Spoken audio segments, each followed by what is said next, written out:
नमस्कार दोस्तों, आप सभी का जीके क्लासेस में स्वागत है। दोस्तों, प्रीवियस पेपर के प्रश्नों का जो सीरीज शुरू किया गया था उसका ये 14वां सेट है। और दोस्तों, इन प्रश्नों के साथ साथ हम लोग इनसे जुड़े हुए प्रश्नों को भी देखते हुए चलेंगे। तो दोस्तों, जिन्होंने अभी तक हमारे चैनल को सब्सक्राइब नहीं किया है वे हमारे चैनल को सब्सक्राइब कर लें। तो चलिए आज की क्लासेस शुरू करते हैं। जहांगीर के दरबार में पक्षियों के चित्र बनाने वाला महान चित्रकार कौन था? यह है दोस्तों मंसूर। ठीक है, उस्ताद मंसूर जहांगीर के दरबार में पक्षियों का चित्र बनाने वाला महान चित्रकार था। और देखिए, मंसूर के अलावा और एक चित्रकार था जहांगीर के दरबार में जिसका नाम है अबुल हसन। ठीक है दोस्तों, अबुल हसन, इनका नाम भी याद रखिएगा, ये भी एक चित्रकार था। ठीक है, और देखिए अबुल हसन और उस्ताद मंसूर के अलावा जहांगीर के दरबार में आगा राजा, मोहम्मद मुराद, मोहम्मद नासिर, फारूक बेग, बिशन दास, मनोहर और गोवर्धन रहते थे। ठीक है, ये सारे उनके दरबारी थे। सिराजुद्दौला के शासनकाल में 1756 में कोलकाता में कौन सी घटना हुई थी, कौन सी दुर्घटना हुई थी? ये दोस्तों ब्लैक होल। ठीक है, ब्लैक होल की घटना 1756 में सिराजुद्दौला के शासनकाल में हुई थी। ठीक है, देखिए सिराजुद्दौला ने क्या किया था, 146 अंग्रेज़ों को पकड़कर एक छोटे से कमरे में बंद कर दिया था। ठीक है, जिसमें से 123 लोग मारे गए थे और सिर्फ 23 लोग बचे थे। यह घटना हुई थी 20 जून 1756 को। ठीक है,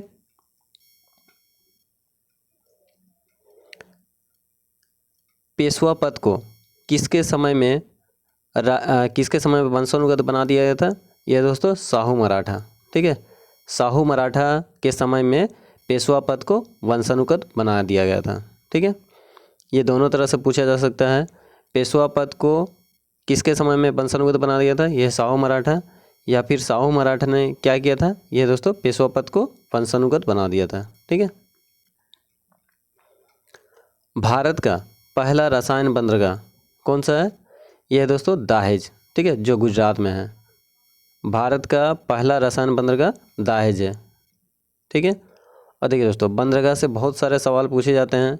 सबसे गहरा बंदरगाह विशाखापट्टनम है, बड़ा बंदरगाह मुंबई बंदरगाह है, ज्वारी बंदरगाह यह है कांडला बंदरगाह, ये गुजरात में ही है। ठीक है, जिसे मुक्त व्यापार क्षेत्र घोषित किया गया है। सबसे बड़ा पृष्ठ प्रदेश वाला बंदरगाह यह है कोलकाता बंदरगाह। प्राकृतिक बंदरगाह यह है दोस्तों कोची। ठीक है, तो इतने सारे प्रश्न बंदरगाह से पूछे जाते हैं।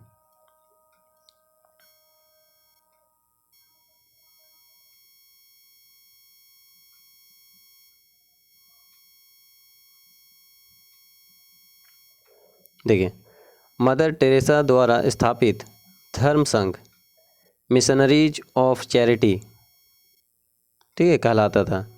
मदर टेरेसा द्वारा स्थापित धर्म संघ क्या कहलाता था? ये दोस्तों मिशनरीज ऑफ चैरिटी। ठीक है, और एक प्रश्न पूछा जाता है, मिशनरीज ऑफ चैरिटी का पहला सेंटर विदेश में कहाँ खोला गया था? ये दोस्तों वेनेजुएला। ठीक है, वेनेजुएला में धर्म संघ मिशनरीज ऑफ चैरिटी का पहला केंद्र खोला गया था।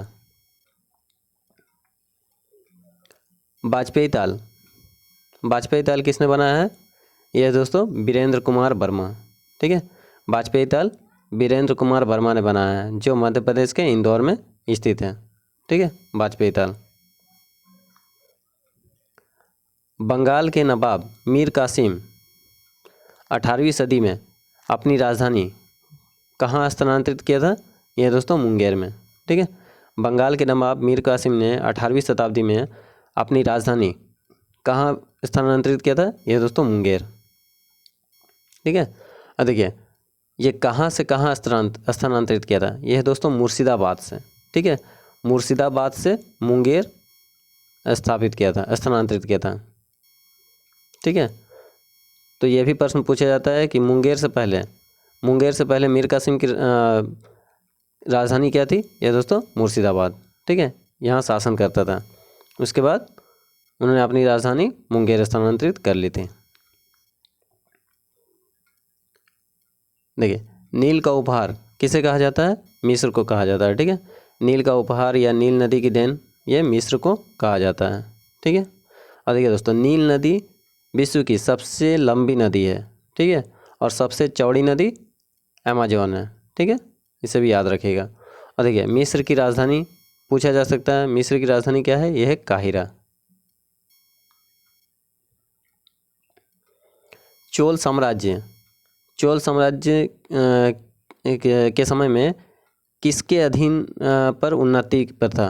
ठीक है, कौन से चोल शासक के समय में चोल साम्राज्य उन्नति पर था? यह है दोस्तों राजेंद्र चोल प्रथम। और राजेंद्र चोल प्रथम के समय में चोल साम्राज्य बहुत ही उन्नति कर लिया था। ठीक है, गर्भाशय में कौन सी पेशी पाई जाती है? यह दोस्तों आरेखित पेशी। ठीक है, आरेखित पेशी गर्भाशय में पाई जाती है। बुढ़ापा रोकने की औषधि क्या है? यह है दोस्तों सेस्टेरिन। ठीक है, सेस्टेरिन बुढ़ापा रोकने की औषधि है। और देखिए, बुढ़ापा से और एक प्रश्न पूछा जाता है, किस ग्रंथि के लुप्त हो जाने पर बुढ़ापा आता है? यह दोस्तों थाइमस। ठीक है, थाइमस ग्रंथि लुप्त हो जाने पर बुढ़ापा आता है।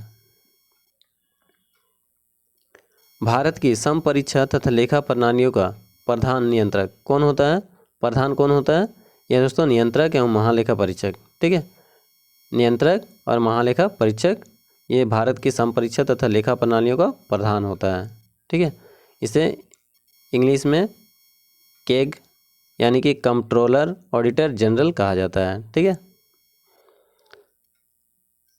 अब देखिए, वर्तमान में केग कौन है? वर्तमान में केग है गिरीश चंद्र मुर्मू। ठीक है, इनका नाम याद रखिएगा, गिरीश चंद्र मुर्मू। ठीक है, गिरीश चंद्र मुर्मू वर्तमान में कैग हैं। आधुनिक ओलंपिक खेलों का आयोजन सर्वप्रथम कब और कहाँ हुआ था? यह दोस्तों 1896 में एथेंस में हुआ था। ठीक है, आधुनिक ओलंपिक खेलों का आयोजन सर्वप्रथम 1896 में एथेंस में हुआ था। देखिए दोस्तों, ये आधुनिक ओलंपिक है। यदि प्राचीन ओलंपिक पूछा जाए तो यह है 776। ठीक है, प्राचीन ओलंपिक का आयोजन सबसे पहले कब हुआ था और कहाँ? यह दोस्तों 776 BC ग्रीस में। ठीक है, और यदि आधुनिक ओलंपिक पूछा जाए तो है एथेंस 1896। और देखिए, आधुनिक ओलंपिक खेलों का आयोजन करने का श्रेय किसे जाता है? यह है रॉबर्ट पियरी द कुबर्तिन। ठीक है, इनका नाम बहुत लंबा है, आप लोग कुबर्तिन सिर्फ याद रखिएगा, रॉबर्ट पियरे द कुबर्तिन।